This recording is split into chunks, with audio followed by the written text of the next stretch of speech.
patungkol sa story ni David at ang giant or si Goliath. Ano ibig sabihin ng giant sa Tagalog? Higante, tama si teacher. So, sabi dito sa story, umpisan ko na, sabi niya, si David ay nangangalaga ng tupa.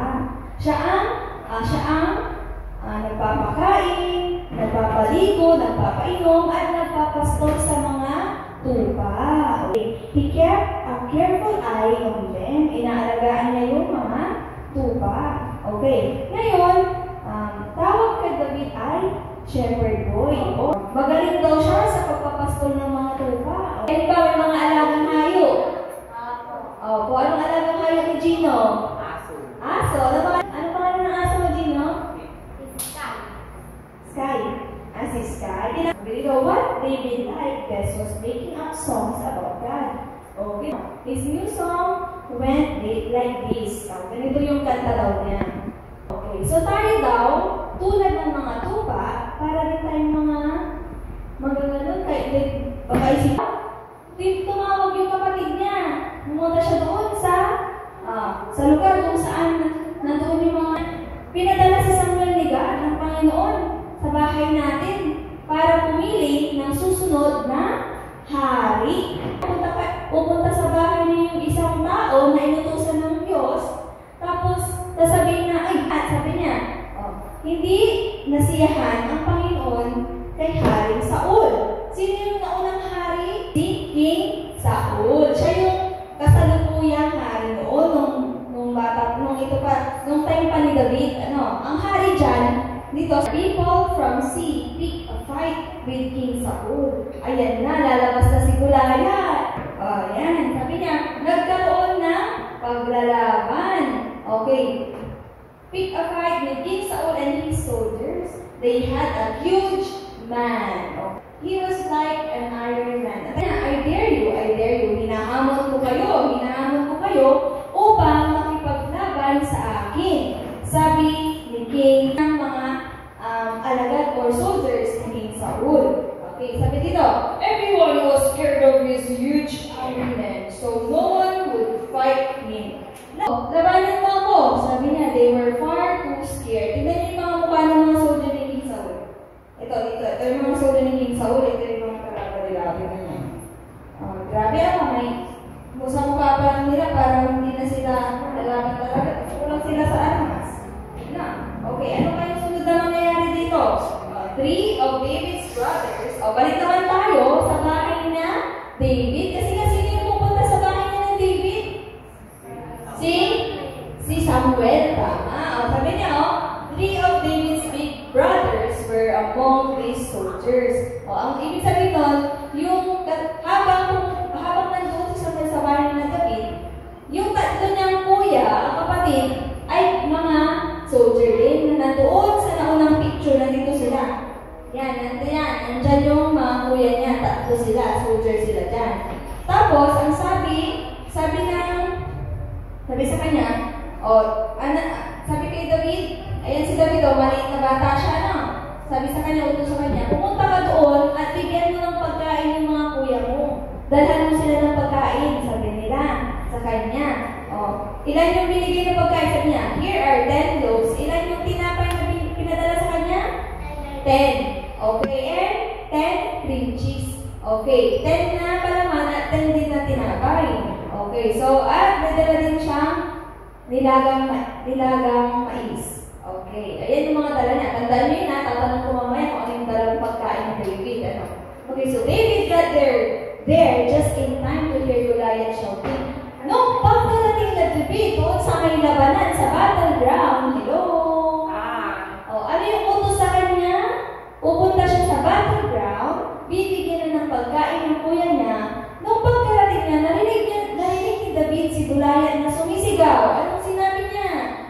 Narinig ni David yung paghamon ni Goliath. Sabi niya, when no one moved, David talked to the soldier. Kinausap ni David yung mga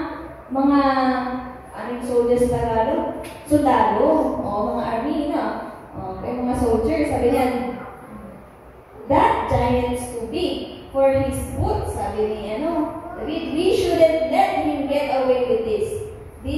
God's army. Ganun yung faith ni David. O, parang gusto ni David lumaban kay Goliath, ano? O, so, sabi niya, "You're too big for your boots." More like his brother said to sleep. Okay, sige mo tayo dito sa susunod. King Saul sent for David na, "I'm not scared," sabi ni David. O, ano sabi ni David kay King Saul? "Hindi ako natatakot sa kanya." Sabi niya, "Lalabanan ko si David." Lalabanan ko si Goliath. Sabi ko, grabe ako. Na-imagine nyo, tayo pa mga Kuya Rico at si Gino. Tayo mga kayo dalawa. Example lang.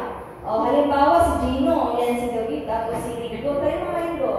Tayo lang, please. Sino yung matanda ko dito? Si Mark, kumari. Mark, tayo po mga Mark. Imagine nyo, ganyan. Ganyan sila maglalaban. Opo na, thank you po. Ayan, so, "I mind the sheep at home." Mas iniisip ko yung mga sheep ko sa bahay, sabi ni David. "Sometimes lions and bears try to snatch a lamb." Okay, so, gusto niyo sabihin, kung gaano nagpaprotektahan yung mga sheep na alaga niya sa mga leon at mga bears. Okay, if God can keep me safe from lions, pag iniingatan ako ni David, ni God, sabi ni David ito, tandaan niyo kung mabuti, tatanong ko po ito sa inyo mamaya. Sabi niya, kung kung kinikipsip ako ni God sa mga lions and bears na sumasalabi sa akin kapag nagpapastol, ito pa kaya? Sabi niya.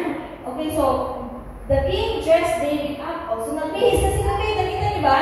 Yan ang ano niyo mo. Compared sa mga soldiers. Ang liit niya, no? Grabe. Meron na siyang armor, may shield, may sword. Protected na siya. So, binihisan siya ni King Saul. Okay, ngayon, he gave David his own sword. Ano yung pinahiram kay David? Tirador? Wala pa kayo doon. Okay, may pinahiram si King Saul kay David, yung kay sariling espada or sword ni King Saul ang pinahiram niya kay David. Okay, "I can't wear all this to fight the giant," sabi ni David. And as he puts his own clothes on again. Okay, inakalto may protection. Inakalto may shield, everything. Kasi hindi daw siya makakagalaw kapag gano'n. Ang pula, syempre na niya itong bali. Wala mga kalaban. Anong ginawa niyo eh? Diniskartean na ng David, Hindi niya ginamitan. Hindi niya ginamitan ng sword, tama? Anong ginawa niya? Tingnan niyo ang nangyari? Una, David took his strong stick. Walay stick, insan, kapag labas sa sumpo, grabe Okay, so he chose 5 smooth stones to fit his shepherd's sling. Amay sling, amay tirador, amay babaganan, Bianca. Okay? Tingnan niyo, ay dinudukot siya. Kumuha siya ng stones, pebbles doon sa, ayan sa saka. Okay, dyan siya kumuha. Ilan yung kinuha niya daw? 5 smooth stone. Tandaan niyo na, 5 bato. Okay, then he went to fight the giant. What's this? The giant roared, "A boy with a stick come to fight me."